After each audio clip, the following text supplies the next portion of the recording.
Recommendation का first step जो होता है पीपीएनटीटी। दोस्तों ओआईआर की प्रैक्टिस सारा बच्चा कर लेता है, बट कहीं ना कहीं पीपीटीटी में उतना अच्छा परफॉर्म नहीं कर पाता और उसी वजह से बहुत मुश्किल से क्लियर किया हुआ एग्जाम, चाहे वो एनडीए सीडीएस हो, एफकेट हो या फिर एसईसी का एग्जामिनेशन हो, बच्चे का पहले दिन घर वापस आना बहुत ही बड़ा सेटबैक एक होता है। इसलिए पीपीटीटी की प्रैक्टिस आपको बहुत केयरफुल वे में और एकदम समझदारी से करना चाहिए। तो आइए स्टार्ट करते हैं आज का ये सेशन, जिसमें मैं आपको फिर से एक बार बारीकियां बता रहा हूं कि पीपीटीटी में आखिरकार करना क्या होता है, कैसे करना चाहिए। So let's start. अगर आपको एसएसबी इंटरव्यू की तैयारी करना है तो 25 से अपना एक नया बैच स्टार्ट हो रहा है। उसके बाद फिर नेक्स्ट बैच जो होगा वो 11th ऑफ द अगस्त से होगा। तो ये दोनों ही बैच हमारे पास में भी एडमिशन ओपन है।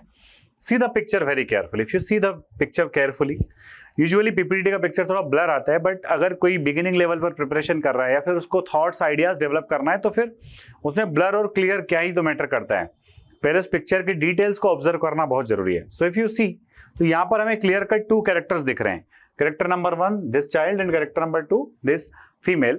एंड यहाँ पर आप देख रहे हो कि जो चाइल्ड है उसके हाथ में एक टॉय है, वो टैंक लाइक है, और यहाँ पर एक तस्वीर टंगी हुई है जिसमें जो पर्सन हमें दिख रहे हैं उनकी एज मतलब ठीक है, कहीं ना कहीं फीमेल से तो ज्यादा ही है। ठीक है, तो अभी कई बार बच्चे इस पिक्चर के ऊपर स्टोरी लिखते हैं, तो इस पिक्चर में जो जिनका भी तस्वीर दिख रहा है ये इनके हस्बैंड भी मान सकते हैं। लास्ट टाइम जब मैंने इसी पिक्चर को लेकर के एक स्टोरी लिखा था तो उसमें इनके हस्बैंड ही माना था। इसमें मैंने इनके हस्बैंड ना मानने के बजाय फादर इन लॉ माना है। ठीक है, फादर इन लॉ माना है, और जो इनके हस्बैंड है वो अभी सर्विंग है, आर्म फोर्सेस में सेवाएं दे रहे हैं। तो अभी आप कैसे करोगे? You are perceiving the number of characters कितने हैं? 2 है। नंबर ऑफ कैरेक्टर्स 2 है। 1 फीमेल है, अराउंड 32 ईयर्स की एज है इनकी, तो 30 ईयर्स फीमेल, मूड पॉजिटिव है। और ये चाइल्ड है अराउंड, ये आप इसको 4 ईयर्स के आसपास मान सकते हो। 4 ईयर्स का चाइल्ड है और इसका भी मूड पॉजिटिव है। ठीक है, तो अब इसको देखते हुए क्या लिख सकते हैं?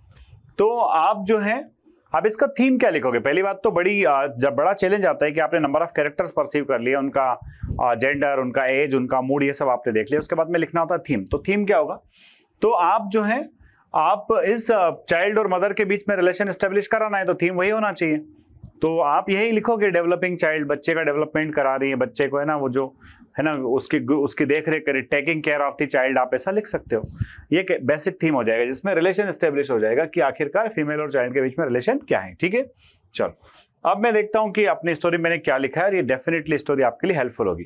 तो दोस्तों चाइल्ड और फीमेल जो दिख रहे थे उनके बीच में रिलेशन स्टेब्लिश करना है, तो एक इंडियन सोसाइटी के हिसाब से मदर और चाइल्ड से बड़ा रिलेशन क्या ही तो हो सकता है, तो सबसे बेस्ट रिलेशन वही होगा। तो मैंने वही लिखा है, Veena wife of an Indian army soldier. Veena जो है वाइफ है किसकी?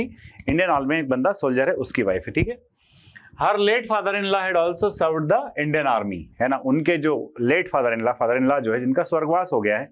ये लाइन हमने इसलिए लिखी ताकि पिक्चर में जो तस्वीर टंगी हुई है, इसमें माला चढ़ी हुई है, वो भी कहीं ना कहीं इन्वॉल्व हो जाए, एक वेल नेटेड स्टोरी बन जाए। ठीक है, Indian Army sees that her son has great interest in the toys made on army theme. उन्होंने देखा कि उनका जो बेटा है वो बड़ा इंटरेस्टेड है उन टॉयज के साथ खेलने में जो आर्मी की थीम पर बने हुए हैं। ठीक है, she decided to send her only, है ना, only son in the army, और वो इसलिए अपने इकलौते बेटे को आर्मी में भेजने का सोचती है कि क्यों ना इसका करियर उसमें बना दिया जाए, जबकि अभी से इसको इतना इंटरेस्ट है। ठीक, एज एन ऑफिसर, क्या बनाना चाहती है आर्मी में? उसको ऑफिसर बनाना चाहती है।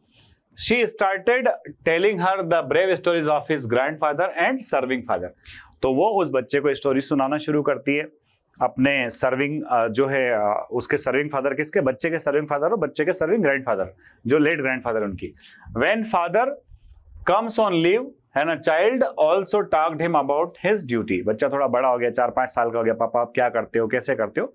जब पिताजी घर पे आए तो बच्चा उनसे उनकी ड्यूटी के बारे में बात भी करता है। ठीक है, Veena started teaching her son along with his school. Veena उस बच्चे को उसके स्कूल के साथ में पढ़ाना शुरू करती है। And got him admitted in सैनिक स्कूल, और उसको कहाँ एडमिशन कराती है? सैनिक स्कूल में एडमिशन कराती है।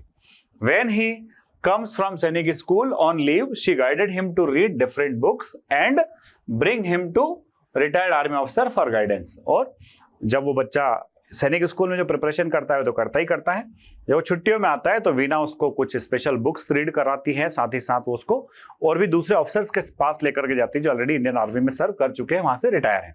ठीक है, boy was very keen to learn, है ना, बॉय भी सीखने में बड़ा कीन था।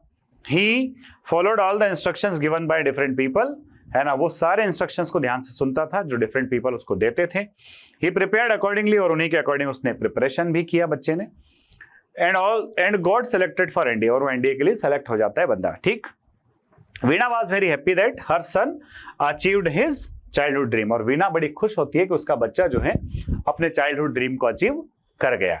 तो आपने देखा इस तरह से कि हमने पिक्चर में जितने भी इंफॉर्मेशन थी, जितनी भी इंफॉर्मेशन थी, इस पूरी इंफॉर्मेशन को एकदम वेल निट वे में जोड़ा है, कनेक्ट किया है एक दूसरे पॉइंट को, एक दूसरे पहलू को, और कहीं भी जो स्टोरी हमने लिखा है किसी भी तरीके से उस पिक्चर के बाहर नहीं जा रही है।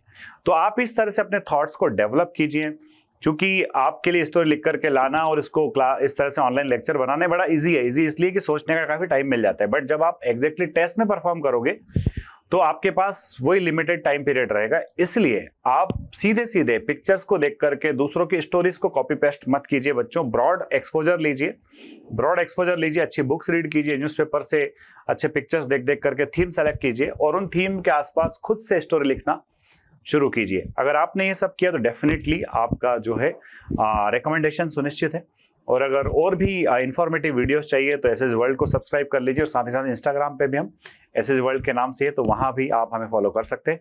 अगले वीडियो में फिर मिलते हैं। जय हिंद, जय भारत, इंकलाब जिंदाबाद, भारत माता की जय।